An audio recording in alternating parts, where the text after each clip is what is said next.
Chapter 14. So, for several subsequent days, I saw little of Mr. Rochester. In the mornings, he seemed much engaged with business, and in the afternoon, gentlemen from Millcote or the neighborhood called and sometimes stayed to dine with him. When his brain was well enough to admit the horse of exercise, he rode out a great deal, probably to return these visits, as he generally did not come back till late at night. During this interval, even Adele was seldom sent for to his presence, and all my acquaintance with him was confined to an occasional meeting in the hall, on the stairs, or in the gallery, when he would sometimes pass me haughtily and coldly, just acknowledging my presence by a distant nod or a cool glance, and sometimes bow and smile with gentlemanlike affability. I'm not going to say anything. I've done that too. I try to play cool. Okay. His changes of mood did not offend me because I saw that I had nothing to do with their alternation. The ebb and flow depended on causes quite disconnected from me. One day he'd had company to dinner and had sent for my portfolio, in order, doubtless, to exhibit its contents. The gentleman went away early to attend a public meeting at Millcote, and as Miss Fairfax informed me, but the night being wet and inclement, Mr. Rochester did not accompany them. Soon after they were gone, he rang the bell. A message came that I and Adele were to go downstairs. I brushed Adele's hair and I made myself neat, and having ascertained that I was my usual Quaker self, where there was nothing to be touched, all being too close and plain, braided locks included to admit of disarrangement, we descended. Adele wondering whether the petite coffre was at length come, for owing to some mistake its arrival had hitherto been delayed. She was gratified then. There it stood, a little carton on the table when we entered the dining room. She appeared to know it by instinct. My something in French that I do not know. My something in French that I do not know, she exclaimed, running towards it. Yes, there is your thing in French that I do not know. At last, take it to the corner. You genuine daughter of Paris, and amuse yourself with disemboweling it, said the deep and rather sarcastic voice of Mr. Rochester by the fireside. And mind, he continued, don't bother me with the details of the process or any notice of the condition of the entrails. Let your operation be conducted in silence. Do you understand? Adele seemed scarcely to need the warning. She had already retired to the sofa with her treasure and was... Adele is getting another gift. She's unwrapping it. She does not need to be told to be quiet. And having removed the cord that secured the lid and lifted certain silvery envelopes of tissue paper, she merely explained. Oh, apparently it's really cute. Okay, so Adele likes her gift. Moving on. Is Miss Eyre there? Now demanded the master, half rising from his seat to look around the door near which I still stood. Well, come forward. Be seated here, he ordered. He drew a chair near his own. I'm not fond of the prattle of children, he continued, for, old bachelor as I am, I have no pleasant associations connected with their lisps. It would be intolerable to me to pass a whole evening with a brat. Don't draw that chair further off, Miss Eyre. Sit down exactly where I placed it, if you please, that is. Confound these civilities. I continually forget them, nor do I particularly affect simple-minded old ladies. By the by, I must have mine in mind. It won't do to neglect her. She is Fairfax, or wed to one, and blood is said to be thicker than water. Okay, that kind of confused me for a second, but I'm assuming that he pulled the chair really close for her to sit next to him. And I don't know how I feel about that, because I would try to move the chair away too. Like, you can't get this. Anyways, he rang and dispatched an invitation to Miss Fairfax, who soon arrived, knitting basket in hand. Good evening, madame. I sent to you for a charitable purpose. I've forbidden Adele to talk to me about her presents, and she's bursting with repletion. Have the goodness to serve her as auditress, someone who will listen, and I don't know what that one is. Interlook. Anyways, it will be it will be one of the most benevolent acts you've ever performed. Okay, so they basically called Miss Fairfax downstairs to entertain Adele so that they could talk. Okay, Adele indeed no sooner saw Miss Fairfax than she summoned her to the sofa and there quickly filled her lap with the porcelain, the ivory, and waxen contents of her gift. I don't know. In the meantime, explanations and raptures in such broken English as she was a mistress of. Okay, so anyways, Adele's happy about her gifts, called Miss Fairfax downstairs. They wrong for that. Now I have performed the part of a good host, pursued Mr. Rochester, put my guests into the way of amusing each other. I ought to be at liberty to attend to my own pleasure. Miss Eyre, draw your chair still a little further forward. You are too far back. I cannot see you without. I think it's so interesting how he phrased this as I need to focus on my own pleasure right now, and my pleasure or his pleasure is talking to her, and I think that's so cute. Okay, anyways. Okay, Miss Eyre, draw your chair still a little further forward. You are too far back. I cannot see you without disturbing my position in this comfortable chair, which I have no mind to do. I did as I was bid, though I would much rather have remained somewhat in the shade. But Mr. Rochester had such a direct way of giving orders. It seemed a matter of course to obey him properly. We were, as I have said, in the dining room. The lustre which had been lit for dinner filled the room with a festal breath of light. The large fire was all red and clear. The purple curtains hung rich and ample before the lofty window and loftier arch. Everything was still, save the subdued chant of Adele. She dared not speak aloud, and filling up each pause the beating of winter rain against the panes.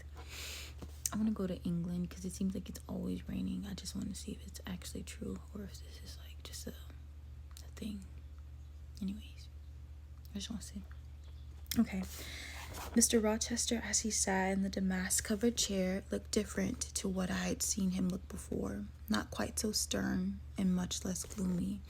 There was a smile on his lips and his eyes sparkled, whether with wine or not. Speaking of wine.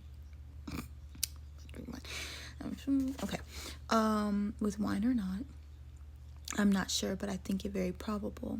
He was, in short, in his after-dinner mood, more expanded and genial, and also more self-indulgent than the frigid and rigid temper of the morning. Still, he looked preciously grim, cushioning a massive hand against the swelling back of his chair, and receiving the light on the fire on his granite-hewn features, and in his great dark eyes, for he had great dark eyes, very fine eyes too, and not without a certain change in their depth sometimes, which, if it was not softness, reminded you at least of that feeling. Okay. Granite-hewn, dark, fine eyes, deep eyes, and even if they were not soft, they kind of gave you that feeling.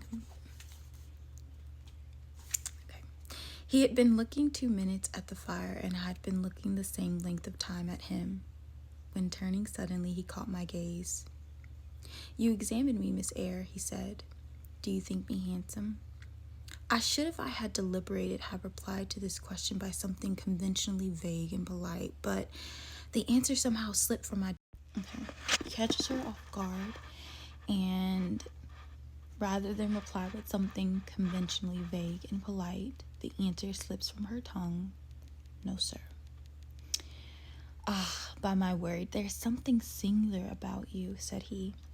You have the air of a little nunette, quaint, quiet, grave, and simple.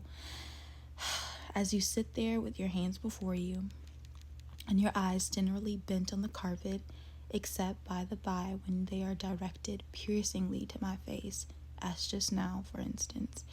And when one asks you a question or makes a remark to which you are obliged to reply, you rap out a round rejoinder which, if not blunt, is at least brusque. What do you mean by it? Sir, I was too plain. I don't know why he dragging this on. Like, you want me to say that you're handsome? Anyways, sir, I was too plain. I beg your pardon. I ought to have replied that it's not easy to give an impromptu answer to a question about appearance, that tastes differ, that beauty is of little consequence, or something of that sort. You ought to have replied no such thing, beauty of little consequence. And so, under pretense of softening the previous outrage, of stroking and soothing me into placidity, you stick a sly penknife under my ear. Go on. What fault do you find with me? I suppose I have all the limbs and all the features like any other man. Mr. Rochester, allow me to disown my first answer. I intended no pointed repartee. It is only a blunder. You're sexy, like that's what you want to hear. Just so, I think just so, and you shall be answerable for it. Criticize me. Does my forehead not please you? He lifted up the stable waves of hair which lay horizontally on his brow and showed a solid enough mass of intellectual organs, but an abrupt deficiency where the suave sign of benevolence should have risen. Hold on, but an abrupt deficiency where suave sign. Now, ma'am, am I a fool? I'm sorry, that sentence confused me.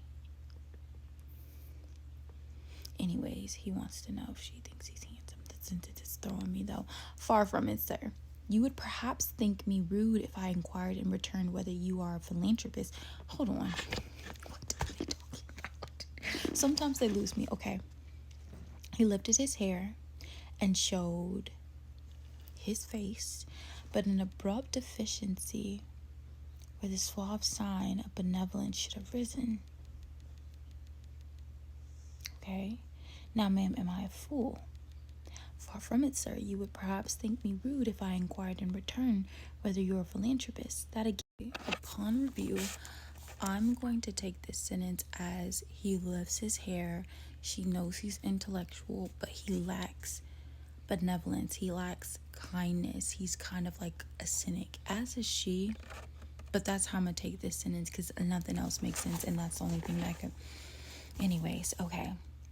And so that makes sense with the philanthropy, right? Because a philanthropist would be someone that kind of just gives out of their heart. And Mr. Rochester is more like, I don't know. Anyways, the sentence threw me. Okay. So, no, ma'am, am I a fool? Far from it, sir. You would perhaps think me rude if I inquired in return whether you are a philanthropist. There again, another stick of the penknife when she pretended to pat my head, and that is because I said I did not like the society of children and old women. No, young lady, I am not a general philanthropist, but I bear a conscience.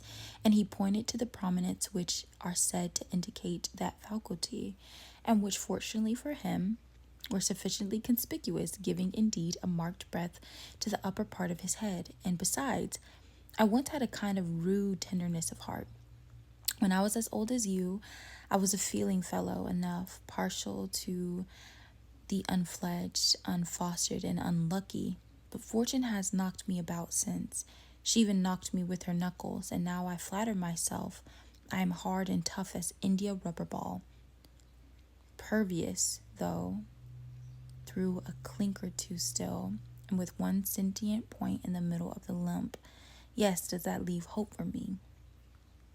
Okay, not a philanthropist. He's basically saying, right? He's basically saying, like, life's been hard. I used to be hopeful. I used to be more kind. I used to be more, like, open-hearted, but life's been hard, and so I'm gonna take it. Okay.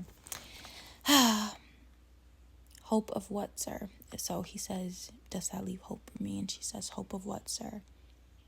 My final retransformation from India rubber back to flesh. Decidedly, he has too much wine, I thought, and I did not know what answer to make of his queer question. How could I tell what he was capable of being? How could I tell whether he'd be capable of being retransformed? You look very much puzzled, Miss Eyre, and though you are not pretty any more than I am handsome, yet a puzzled air becomes you. Besides, it is convenient, for it keeps those searching eyes of yours away from my physiognomy and busies them with the worsted flowers of the rug. So puzzle on, young lady. I am disposed to be gregarious and communicative tonight. Okay. I don't know why this one conversation is throwing me a lot. Okay. picking up where we left off. Young lady, I'm disposed to be gregarious and communicative tonight. With this announcement, he rose from his chair and stood, leaning his arm on the marble mantelpiece. In that attitude, his shape was plainly seen, as well as his face. His unusual breadth of chest, disproportionate almost to his length of limb. I'm sure most people would have thought him an ugly man. Yet there was so much unconscious pride in his port, so much ease in his demeanor, such a look of complete indifference to his own external appearance, so haughty an intelligence on the power of other qualities, intrinsic or adventitious, to atone for the lack of mere personal attractiveness, that, in looking at him, one inevitably shared the indifference and even in a blind and perfect sense put faith in his competence. Okay. I'm disposed to be gregarious and communicative tonight, he repeated, and that is why I sent for you. The fire and the chandelier were not sufficient company for me. Nor would Pilate have been, for none of these can talk. Adele is a degree better, but still far below the mark. Mrs. Fairfax ditto.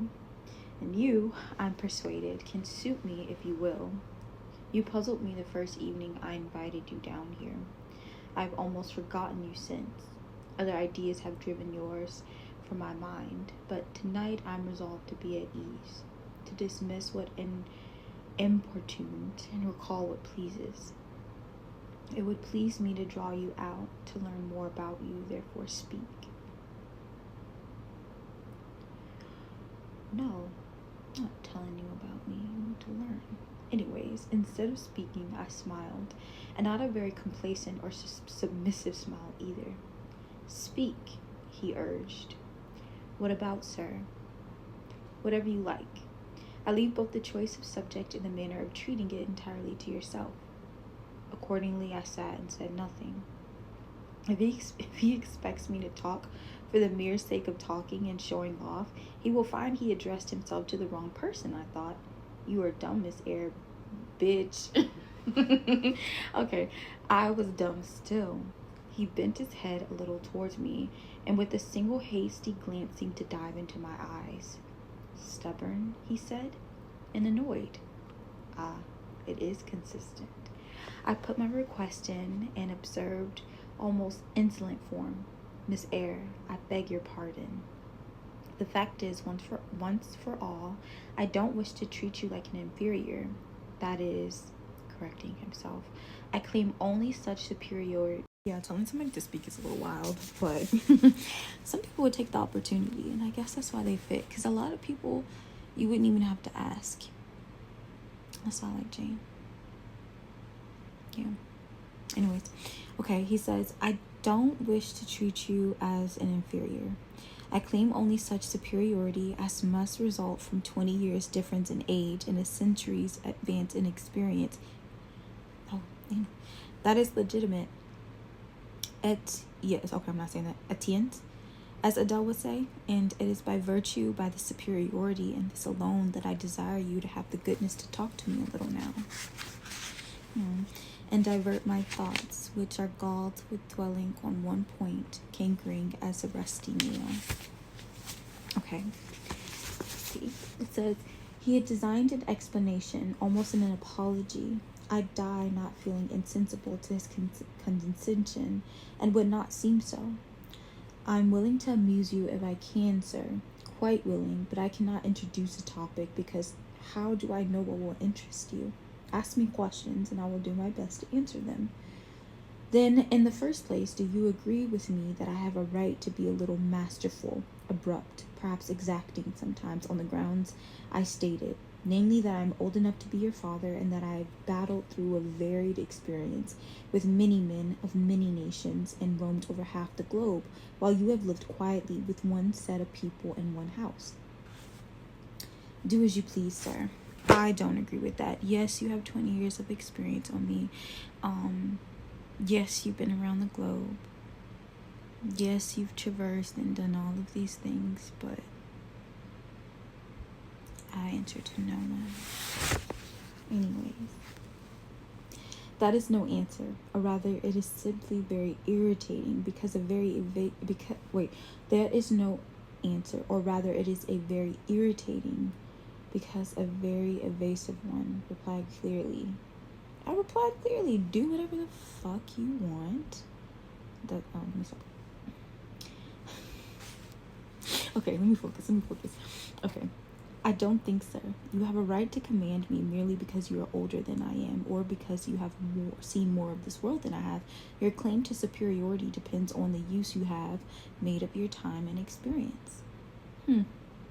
Promptly spoken, but I won't allow that, seeing that it would never suit my case, as I have made an indifferent, not to say a bad use of both advantages. Leaving superiority out of the question, then, you must still agree to receive my orders now and then, without being piqued or hurt by the tone of my command. Will you? I smiled. I thought to myself, Mr. Rochester... Is this helpful? Kind of like it like this? Okay. I smiled. I thought to myself, Mr. Rochester is peculiar. He seems to forget that he pays me $30 per annum to receive his orders. The smile is very well, said he, catching instantly to the passing expression, but speak to. I was thinking, sir, that very few masters would trouble themselves to inquire whether or not their paid subordinates were piqued or hurt by their orders. Paid subordinates? What, you are my paid subordinate, are you? Oh, yes, I'd forgotten the salary. Well, then, on that mercenary ground, will you agree to let me hector a little? No, sir, not on that ground, but on the ground that you... Hold on, I did forget it. And that you care whether or not a dependent is comfortable in his dependency. I agree heartily. And will you consent to dispense with a great many conversational forms and phrases without thinking that the omission arises from insolence? I am sure, sir. I should never mistake informality for insolence. One I rather like, the other nothing freeborn would submit to, even for a salary. Humbug. Most things freeborn will submit to anything for a salary. Therefore, keep to yourself and don't venture on generalities of which you are intensely ignorant. However, I mentally shake hands with you for your answer, despite its inaccuracy, and as much for the manner in which it was said. As for the substance of the speech, the manner was so frank and sincere, one does not often see such a manner. No, on the contrary, affection or coldness or stupid, coarse-minded misapprehension of one's meaning are the usual rewards of candor. Affection, coldness, or stupid, coarse-minded misapprehension. True. Okay, not 3 and 3,000 raw schoolgirl governesses would have answered me as you've just done, but I don't mean to flatter you.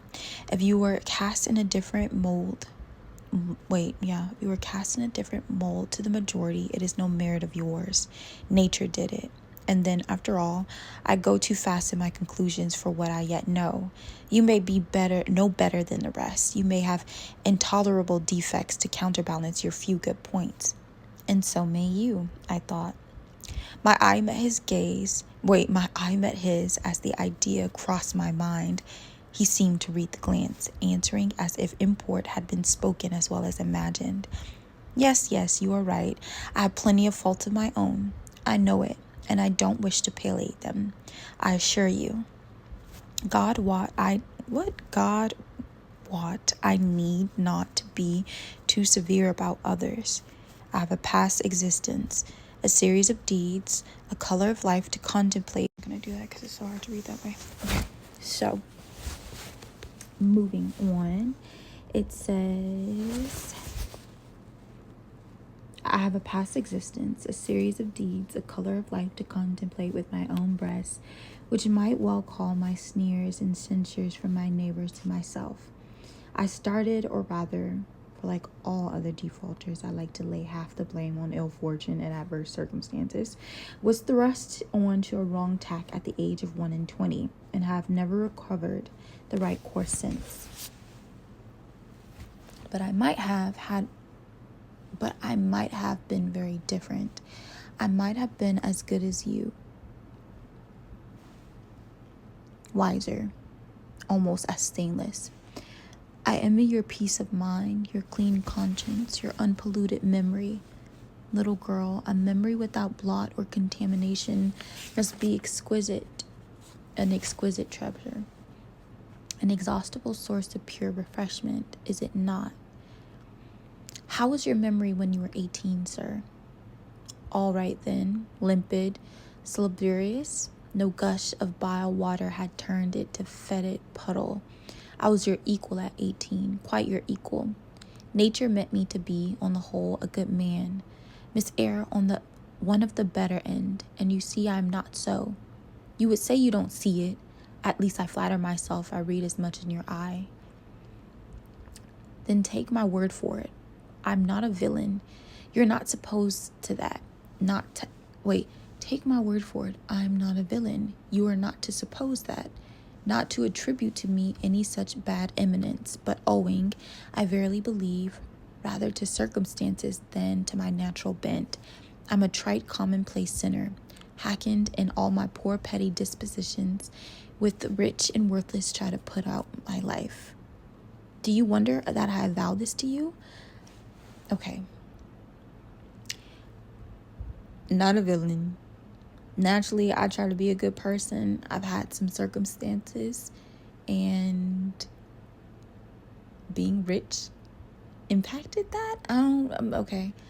This was a long sentence, but that's how I'm gonna take it as, okay? So, know that in the course of your future life, you will often find yourself elected the involuntary confidant of your acquaintances' secrets. People will instinctively find out, as I have done, that it is not your forte to tell of yourself, but to listen while others talk of themselves. They will feel, too, that you listen with no malevolent scorn of their indiscretion, but with the kind of innate sympathy, not the less comforting and encouraging, because it is very unobtrusive in its manifestation. Honestly, I think he's right. Jane, so far in this book, there have been several people that would just give her information. I'm like, why are y'all telling her all of this? Like, So I guess she's just one of those people. Okay. She says, how do you know? How can you guess all of this, sir? I know it well. Therefore, I proceed almost as freely as if I were writing my thoughts in a diary. You would say I should have been superior to circumstances. So I should. But you see, I'm not. When fate wronged me, I had not the wisdom to remain cool. I turned desperate. Then I degenerated. Now, when any vicious simpleton excites my disgust by his paltry rivalry, I cannot flatter myself that I am better than he. I am forced to confess that he and I are at level. I wish I had stood firm. God knows I do. Dread remorse when you are tempted to err, Miss Eyre. Remorse is the poison of life. Repentance is said to be its cure, sir. It is not its cure. Reformation may be its cure, and I could reform. I have strength yet for that, but where is the use of thinking of it? Hampered, burdened, cursed am I, as I am. Besides, since happiness is irrevocably denied me, I have a right to get pleasure out of life, and I will get it, cost what it may. I hope that later on we get into more what his past is, because this man makes it seem like he killed somebody, and from what I know about what he's talking about, he didn't do anything bad. You married the wrong person. Like, okay, moving on. God, okay. She says, and then you will degenerate still more, sir? Possibly. Yet why should I? If I can get sweet, fresh pleasure. The fact that he's referring to her as sweet, fresh pleasure, and I'm not sure if she's catching that drift. Okay. Yeah. If I can get sweet, fresh pleasure, and I may get it as sweet and fresh as the wild honey the bee gathers on the moor, it will sting. It will taste bitter, sir. How do you know? You never tried it. How very serious, how very solemn you look, and you are as ignorant of the matter as this cameo head. Taking one from the mantelpiece, you have no right to preach to me, you neophyte, that you have not passed the porch of life. and absolutely unacquainted with its mysteries. Is he talking about sex? I'm trying to figure out, is he talking about that to her? But then I'm like, maybe I'm thinking of it too simply. But okay. Like, me, oh my, like, I'm just so confused. Anyways, okay. I might be reading too into it because this book was written back then. Like, but then again, it was written back then. She might have to be like all covert. Still, Jane says, I only remind you of your own words, sir. You said air bought remorse, and you pronounce remorse the poison of existence. And who talks of error now? I scarcely think the notion that flitted across my brain was an error. I believe it was an inspiration rather than a temptation. It was very genial, very soothing. I know that. Here it comes again. It is no devil, I assure you, or if it be, it has put on the robes of an angel of light. I think I must admit so fair a guess when it asked to entrance into my heart. Distrust it, sir, it is not a true angel. Once more, how do you know? By what instinct do you pretend to distinguish between a fallen seraph in the abyss and a messenger from the eternal throne, between a guide and a seducer? I judge by your countenance, sir, which was troubled. When you said the suggestion had returned upon you, I feel sure it will work with your misery if you listen to it. Not at all. It bears the most gracious message in the world. For the rest, you are not my conscience keeper, so don't make yourself uneasy. Here come in, bonny wanderer. He said this as if he spoke to a vision, viewless to any eye but his own. Then folding his arms, which had half extended on the chest, he seemed to enclose in their embrace an invisible being. Now, he continued, and again addressing me, I received the pilgrim, a disguised deity, and I verily believe. Sometimes they be talking about just, what are y'all talking about right now? Like, you lost me. You lost me. Are y'all speaking in code? Okay. Now, he continued, again addressing me, I received the pilgrim, a disguised deity, as I verily believe. Already it has done me good. My heart was of sort charnel, and it will now be a shrine.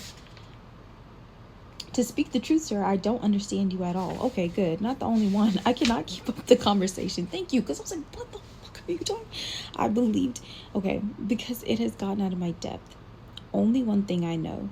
You said you were not as good as you should like to be, and that you regretted your own imperfection. One thing I can comprehend.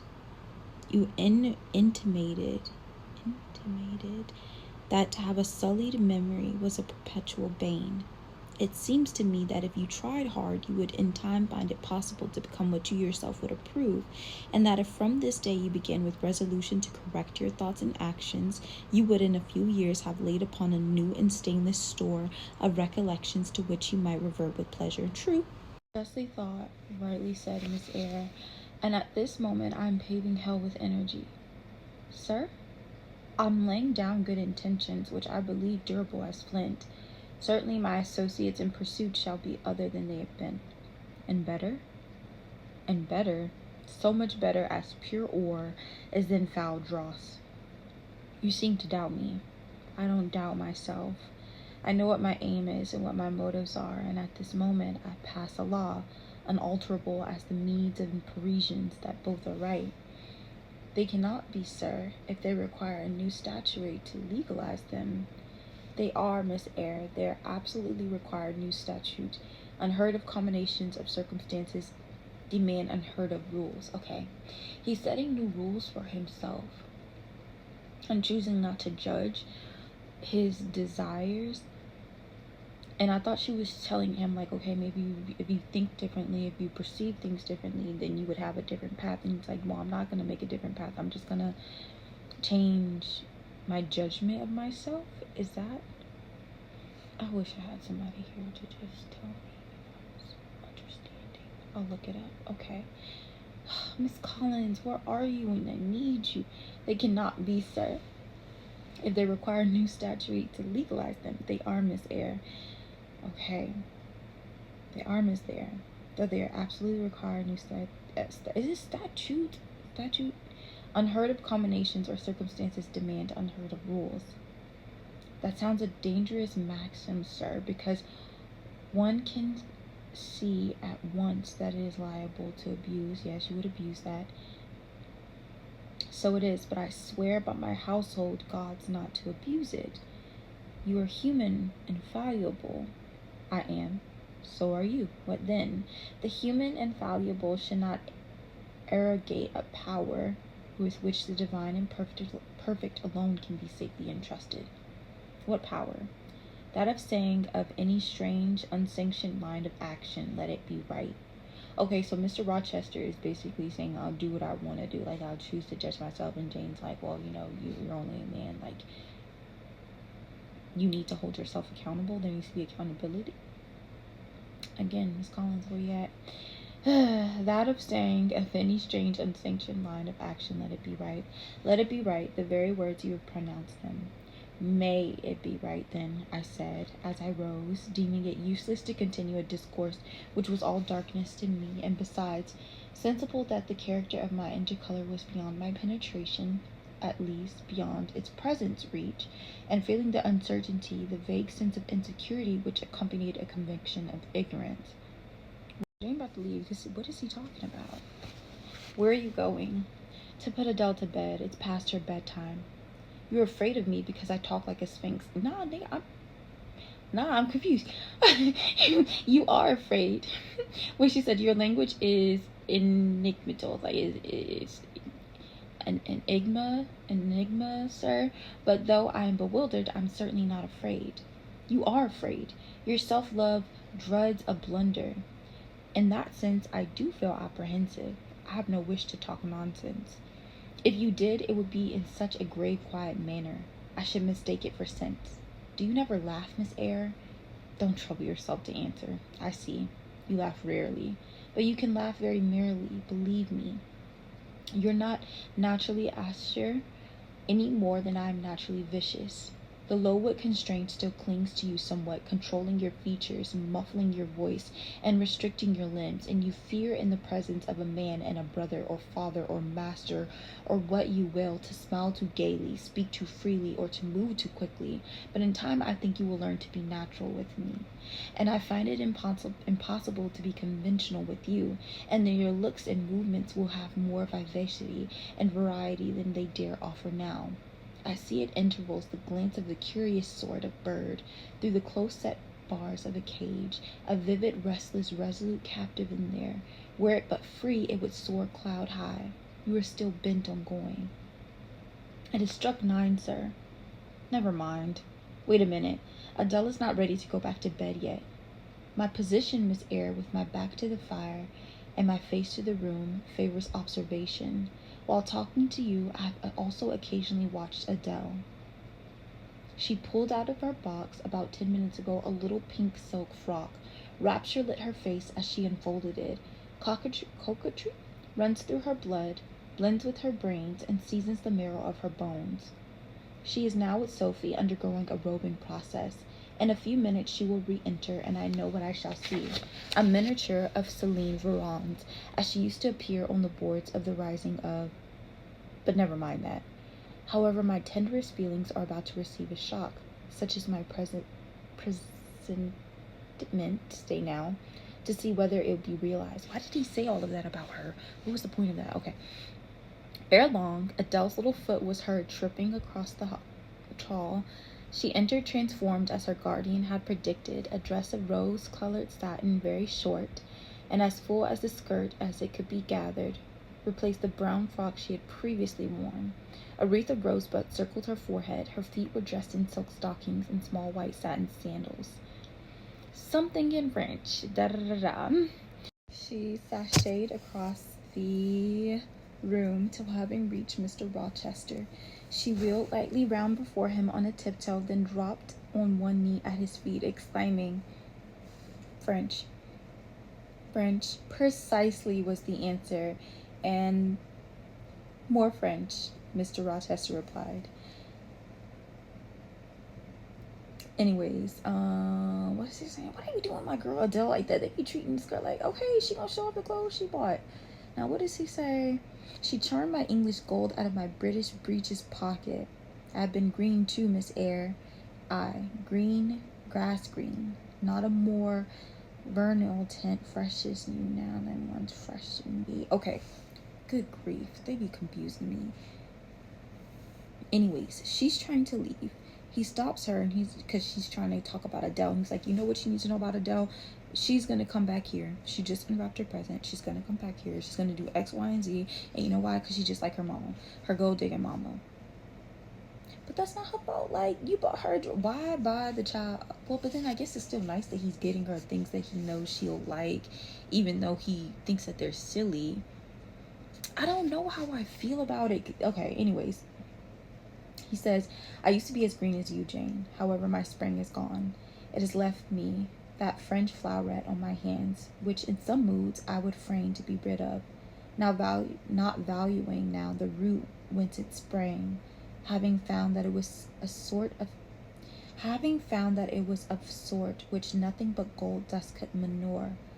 I have but half a liking to the blossom, especially when it looks so artificial as just now. I keep it and rear it rather on the Roman Catholic principle of exhibiting numerous sins, great or small, by one good work. I'll explain all this one day. Good night. Okay, so basically he's saying, I keep Adele to kind of make up for the other bad things that I've done. Is she like his redemption? But he clearly like resents her in some type of way. I don't want to say resent. Okay, anyways. In the chapter 14, I'm going to bed. My brain can't process anything.